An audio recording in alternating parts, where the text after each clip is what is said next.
Deixa eu adivinhar, você começou a investir, foi lá, fez um investimento ou um CDB, um LCA, LCI, ou até mesmo nos títulos públicos federais, que estão ali dentro do Tesouro Direto.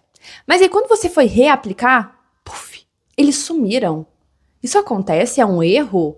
Eles voltam? Vou explicar tudo aqui nesse vídeo e inclusive apresentar mais um investimento que eu acho que vocês vão gostar demais da conta. Seja muito bem-vindo ou bem-vindo ao meu canal, meu nome é Natália, sou especialista de investimentos, trabalho com planejamento financeiro e eu sei que a vontade de vocês é encontrar um investimento para você ficar reaplicando ele para sempre. Quando você compra um título público, quando você compra um CDB, não é um fundo, uma caixinha que você coloca o seu dinheiro, você pode colocar naquele mesmo em vários meses. Ponto número 1, porque ele tem uma data de validade, vamos colocar assim.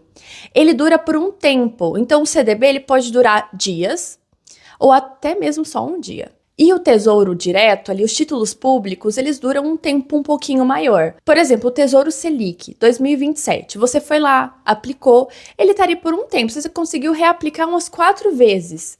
Só que depois sumiu. E apareceu um novo tesouro, que é o 2028, Tesouro Selic 2028. Gente, o seu dinheiro continua ali no Tesouro Selic 2027, você só não tem ele mais disponível para fazer a reaplicação. E quando você coloca no 2028, é uma nova aplicação, assim como foi cada aplicação que você fez no 2027, porque cada investimento é único. Não é como na poupança, que o dinheiro fica junto, acumulado em uma coisa só. Quando você faz um investimento, é como se você estivesse comprando um pedacinho. E aquele pedacinho agora é seu. Aí amanhã você faz um outro investimento. Agora você vem com um novo pedacinho.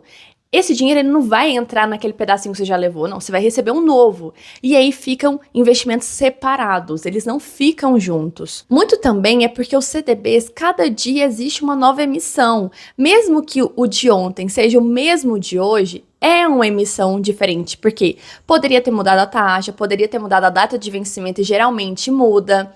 Então, é um novo investimento, então vai ficar separado. O investimento de hoje não vai ficar junto com o investimento de amanhã. Isso é uma coisa que frustra um pouquinho as pessoas, porque fala, putz, eu não gosto daquela visualização. E sem contar que sim, o dinheiro junto, ele rende muito mais do que separado, mesmo que sejam as mesmas taxas, porque quanto maior o volume de dinheiro, melhor é para os juros compostos. Mas existem CDBs que você consegue fazer nessa fórmula de acúmulo, mas é muito específico. Geralmente o CDB do próprio banco, isso é muito característico, mais específico ali para liquidez diária.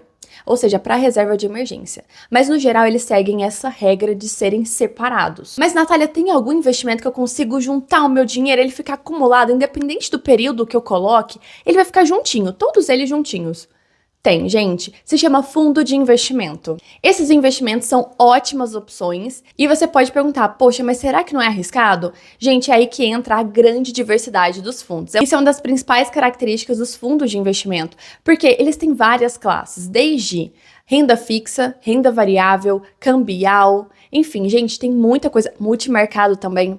E é claro que para você que está começando, ou que, mesmo que você já tenha um tempinho mais velho e mais conservador, um moderado mais conservador também, tem, gente, muita opção de fundo de investimento em renda fixa. Primeiro, quem cria o fundo é a gestora, que é uma instituição que é responsável por fazer nascer esse fundo e é o profissional, que é o gestor do fundo, que vai gerenciar o dinheiro de todo mundo. Sim. Então, quando você coloca o dinheiro naquele fundo, aquela instituição recebe o dinheiro e ela é que vai fazer a distribuição do investimento. Então é como se você tivesse um intermediador para escolher investimentos para você. Sim, sim, sim. Porque você, quando aplica num fundo, você não está investindo diretamente em algum investimento específico. Não, ele é um veículo que leva o seu dinheiro para vários investimentos. Então o fundo ele tem essa característica de ser muito diversificado, porque o gestor, que é o responsável pelo fundo, vamos colocar que é o pai do fundo, ele é que vai ditar as ordens. Olha, o mercado está mais interessante para renda fixa, encontramos uma ótima LCA, com uma taxa muito boa, e aí ele que vai levando dinheiro ali, colocando os investimentos. Mas você pode pensar, nossa, Natália, não é arriscado? Gente, o fundo, quando ele nasce, ele tem o seu registro. Nesse registro, existem coisas que são determinantes, não vão mudar. E para mudar é muito complexo, burocrático, e todos os cotistas, que quem investe em um fundo se chama cotista, eles são avisados. Então o gestor ele não tem liberdade para fazer o que quiser com o dinheiro do investidor. E isso é muito fiscalizado, gente. Então ele precisa colocar especificamente naquela classe que ele falou que ia investir. Se é um fundo de investimento de renda fixa de curto ou de longo prazo, ele vai colocar especificamente ali em debêntures, em CDBs, LCI, LCA, CRI, CRA. Ele pode investir em ações? De forma muito sucinta, não pode, gente. Ele pode investir em qualquer coisa mais arriscada, um fundo imobiliário? Não pode, gente. Ele tem que investir em renda fixa. No máximo que ele pode deixar é o dinheiro em caixa. E como que funciona a mecânica? Você vai lá, faz a aplicação, o dinheiro chega para a gestora, eles fazem a aplicação em diversos investimentos e você acompanha só o desenvolvimento do fundo, o desempenho dele frente a vários investimentos que aquele fundo tem dentro da carteira. E um ponto mais interessante ainda é que ele facilita que você tenha acesso a investimentos que às vezes seria inacessível para você. Que o investimento mínimo ali é 50 mil. 50 mil para você pode ser muito dinheiro. Às vezes você nem tem isso, se tiver, é todo o seu dinheiro. Mas para um fundo que ele tem como patrimônio o dinheiro de todos os cotistas, 50 mil é uma mixaria. E geralmente esses investimentos têm uma rentabilidade muito mais interessante, porque existe esse limitador que é relacionado aí ao dinheiro. Então ele começa a ficar um pouco mais seleto. Isso é maravilhoso, você tem acesso a investimentos muito bons, você tem uma gestão qualificada ali por trás.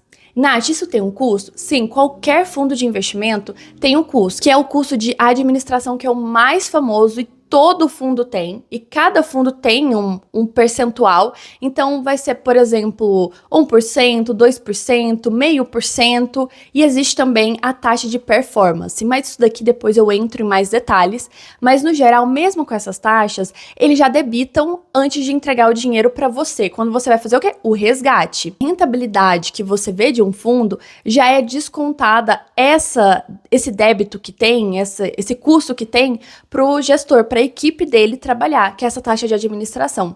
Então, é super tranquilo ainda assim com essas taxas, porque é normal, tem uma equipe, não só um gestor, mas uma equipe trabalhando para isso tudo funcionar muito bem. Não é uma garantia de que vai ser um investimento perfeito, mas existem muitos fundos incríveis e o melhor de tudo é olhar o histórico de rentabilidade. É óbvio que não é garantia de rentabilidade futura, mas é um parâmetro muito interessante para você avaliar o fundo. Depois eu vou vir aqui com mais detalhes sobre fundo de investimento, aqui foi para dar um gostinho para vocês. Gente, porque é incrível esse tipo de investimento, tem para todo tipo de investidor. E chegamos no final de mais um vídeo, eu espero muito que ele tenha te ajudado e te animado a investir em outras coisas, assim como o fundo de investimento, que eu sou muito fã. Gente, depois eu vou vir aqui com mais detalhes sobre taxas, trazer alguns exemplos de fundos para vocês entenderem, porque não é tão comum no mundo investidor de vocês, pode parecer algo muito arriscado, vocês não saberem o que vocês têm que ler, o que vocês têm que se atentar, se o fundo está de acordo com o perfil de vocês. Isso é importante, então depois eu vou mostrar os documentos, como que você olha se aquele fundo ele é ideal ou não para você, tá bom? Então, gente, até a próxima. Não se esqueça de se inscrever no canal, de compartilhar com quem você acha que precisa de mudar um pouquinho a carteira, fique investindo sempre na mesma coisa. E é isso, gente, até a próxima. Tchau, tchau.